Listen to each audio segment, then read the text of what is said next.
Good morning, good morning, good morning. It's Pause with Elizabeth Elenor, and I'm just checking to see where I'm at. Yes, I'm on. How are you this morning? And did you have a wonderful weekend? We're talking about the fierce feminine this morning. The fierce feminine.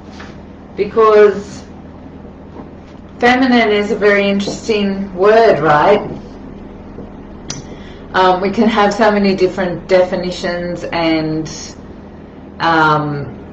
labels on what feminine means, and society has really, planted these seeds of what feminine means in our culture. And we've had history of women being persecuted or labeled or traumatized in all sorts of ways for being in their feminine energy. And I was talking to a client the other day, and we were talking about standing in your power and being in your creative genius and being empowered in your own life and being the person that makes the choices and decisions regardless of what's going on in your life. And I was saying that we were talking in Wednesday Wisdom with Helen Rollins, actually, that the feminine can be very fierce. It can have a really strong power to it. And most people aren't aware of that, because the label of feminine can be this soft and gentle and submissive and flowing, and like you think of the beautiful hippie woman that's out there loving life and being in this spiritual oneness with the world. And yet femininity, or the feminine, not femininity, because that's a different thing altogether, but feminine, the energy of being feminine compared to masculine. And I'm not talking about gender here, I'm talking about the energy of the two, I'm not talking about male or female, I'm talking about the energy of duality, right? Feminine and masculine. And the fierce feminine can be misconstrued. We've got this history of, women had to fight for their rights. Not only did women not have the vote, but women also, if anyone's heard of the suffragettes, right? They were the first women that put pockets in their clothes, because women's clothes didn't actually have pockets in them, and they put pockets in them so that they could put their pamphlets, so that they could get the vote for women, because men only had pockets in their clothes because they're the ones that held all the important information. So we hear those sort of stories, but there's things that we haven't heard about either, which is things like, if our when you were married and you had children, if our husband died, our children were given to his family, like his brother's family, or we had no right to hold and have our children as ours. And so being a woman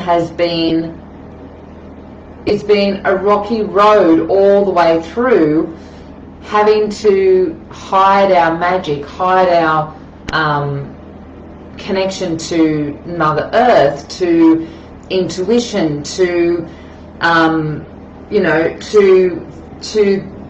magic that we have the opportunity, because we're creators, right? We can humanly create a child in our womb, and so in that process, there was a lot of rage, there was a lot of anger, there was a lot of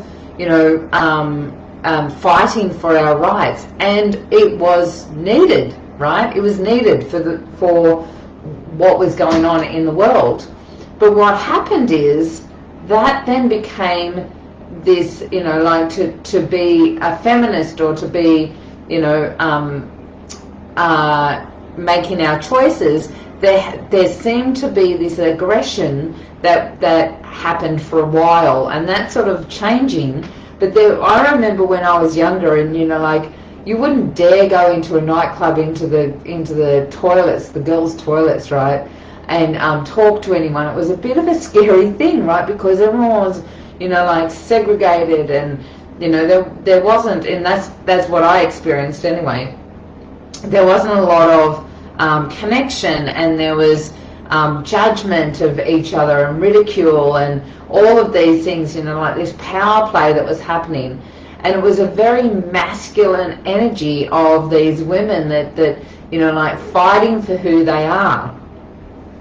And so therefore, powering over as a woman has become, you know, in the corporate world, look at women in the corporate world in general. There's this real you know, power struggle. I've got to make it like a man. I've got to you know, be pushing. I've got to be aggressive. I've got to, you know, like, hold my own in this field. And even in normal business, you know, if you're a business owner and you're an entrepreneur, that energy, that aggressive energy of action taking constantly over, in, like, you know, overwhelming ourselves with having to be on top with everything, and, you know, still being the mother, still being the wife, or the partner, the lover, still being all of these things, and being this aggressive woman that's you know, like, hitting the marks and getting the results, and the ROI, they call it, I think. And so all of these things created this masculine energy of the feminine, but as if it was actually you know, something that was innate in women. And, like, in a way, when you think of a lioness, there is an aggression that can come when required, right? When defending her cubs, or having to feed them, right? All of those things. And yet, I'm going to have a cup of tea. And yet, it actually isn't the masculine energy. There is a way for the feminine to be fierce, right? The feminine, when the feminine is in its real essence, when the feminine is in its beautiful orientation and living in the magic of understanding the oneness, you know, right? That it becomes this beautiful ebb and flow with the masculine, right? And because the two create oneness. It's just that there's this duality that's happened. And so the feminine really can, like, when you know your boundaries, when you actually are totally aware of who you are and what's going on for you and what feels right, what where you orientate, where your dreams are, and you're moving towards them, when you're in your magic, you can really hold your own. And the fierce feminine comes in a way that is really powerful and in an empowering way. It's got a real force to it, but it doesn't attack in a way that the masculine can. It doesn't power over. It just stands with its force. It stands in its strength, And the fierce feminine really, first of all, really knows that energy. Like if we're going to put it into a person, when you're in your fierce feminine, you really you've got an undercurrent of power. You've got an undercurrent of self-worth. You've got an undercurrent of, like, your auric field is quite tangible because you know yourself so well. You know your boundaries. You understand who you are. You understand where you're going. You've got a real defined energy. There's no sort of wavy, you know, like holes in your field. There's no weakness in because you haven't defined your boundaries and you don't know, you know, like you've got some lower vibrations of things like insecurity, not feeling safe, all of those things. When you don't feel safe, when you feel insecure, when you feel weak in any way, that fierceness can turn into the aggression of the masculine as it lashes out. But when you're in that space of really knowing yourself and feeling confident and connected and you know, like this beautiful boundary circle, that fierce feminine comes out in a totally different way. It doesn't have the aggression of attack. It comes out with force, but it's more to stand its ground. This is who I am. This is my boundary circle. You've stepped on my toes, and I'm just letting you know, right? I'm letting you know so that you have the opportunity to respond to this and not react, right?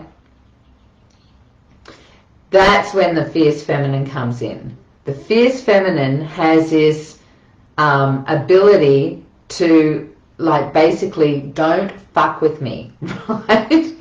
Don't fuck with me, because I know who I am, and actually who I am isn't reliant on whether you like me or not, isn't reliant on your choices and the choices that you make about your life, isn't reliant about whether you judge me or criticize me or condemn me or, you know, whatever it is not reliant on any of those things. The fierce feminine, or the, you know, like when you're really aware of who you are, all of those things are irrelevant because you're just so in your space and you are so there that you're allowing, or not even allowing, that's not the right word. You know without a doubt that every person on the planet has the opportunity and is creating their own choices, whether they're doing it consciously or unconsciously. So when you are in that really empowered space of connecting to yourself and knowing yourself, you respect everybody else for where they're at. You know, you may have empathy for somebody and their situation. However, you don't sympathize with them. It's a very different thing, right? Empathy is when you can see someone in a situation that is, and this is my definition. I don't know what the real definition is, but empathy is knowing that, wow, someone's having a really bad time at the moment, you know, emotionally, physically, mentally, whatever it might be, and I get it, you know, like maybe you've been there but yourself, but it's not triggering you. When you sympathize with someone, it's triggered you and you're hooking into their emotional dysfunction or their mental dysfunction or whatever it is, because it's still got triggers within your own system, and so therefore you start having that same vibration, right? But when you are, when you can empathize, you can stay whole, you can stay in your own space and go, yeah, I get it. I've been there myself, and I know that you have the capability to move through this, to sort it out depending on what it is. If it, you know, if it's a grief, that like to flow through the grief and allow it, you know, bring it out, let it be there. You know, move it through your body so that that natural thing can come through, you know, you can come through the other side in whatever strength that may be. When you are in your fierce feminine, when you are in your wholeness, you actually know that everyone else has the opportunity and the ability to be in their wholeness as well, and you hold them at that space. You see them in their mastery, and you hold that space for them even if they're not, right? And if they're not, and it's affecting you in some way, you let them friggin' know, right? That's what the fierce feminine is letting everyone know, this is my container, this is who I am, this is where I'm at, and you are the example for others to say, hey, I'm no one special, I'm just someone that's worked out themselves and is working out more of myself, because as I'm human, I grow, I evolve, I change, you know, things you know, age comes up, wisdom comes up, more growth comes up, the environment has new things that we've got to adapt to and experience and observe and respond to rather than react to, right? And you see that everyone else has got the opportunity to do that too. And so one of the things that's really beautiful about being the fierce feminine and holding that space is energetically, people friggin' know it. People feel it. People actually feel safe around people that are in their fierce feminine or their empowered being, because there's nothing energetically, there's nothing hidden, and they don't have to look at the wobbles that are going on and then try and deal with their own wobbles that are happening. And so therefore this, you know, fight or flight, this you know, hyper-vigilant survival thing that comes in when two people are in their dysfunction. They're constantly looking to see, you know, is this person safe? Am I safe with them? Blah, blah, blah, blah, blah. And that happens in a relationship, whether that be in a relationship, you know, a personal relationship, or whether that be a business relationship, right? Because when you come across somebody else that isn't feeling safe in their own skin, then the two energies have got to sort each other out before they can feel like they can communicate in a way, right? And so they've got to suss each other out. But when you find someone that's in their wholeness within themselves, they like energetically, you just start feeling safe. Your body naturally just relaxes.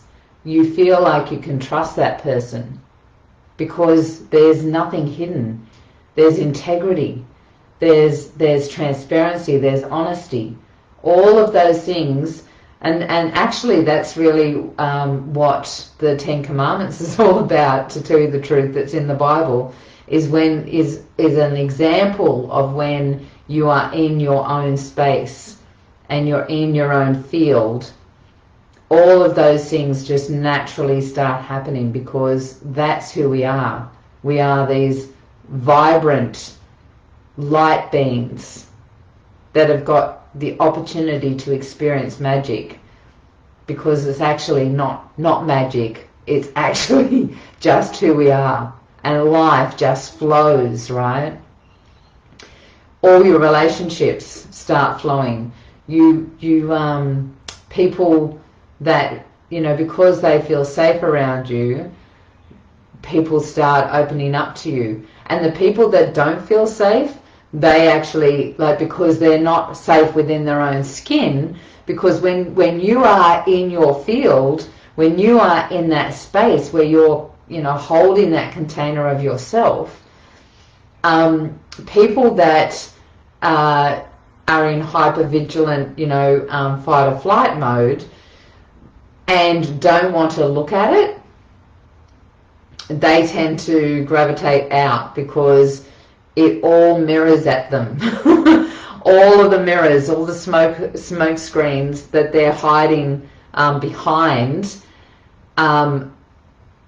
they know that they're present. And so if they don't want to look at them, they tend to gravitate out of your life, because it's just the way energy works, right? So it's a really beautiful way to live. It's so easy. When you're living in yourself, when you're living in your integrity, when you know yourself, when you have this fierce feminine, this boundless energy, but it's got a container around it. When you have all of these qualities, oh my gosh, it's so freeing, because you don't have to be living in these smoke and mirrors, right? You don't have to be, like the animal, the headlights. What do you call it? The deer in the headlights. Let's hope I just went back on. Did I? Yes. I'm back on. My internet just stopped. We just bought...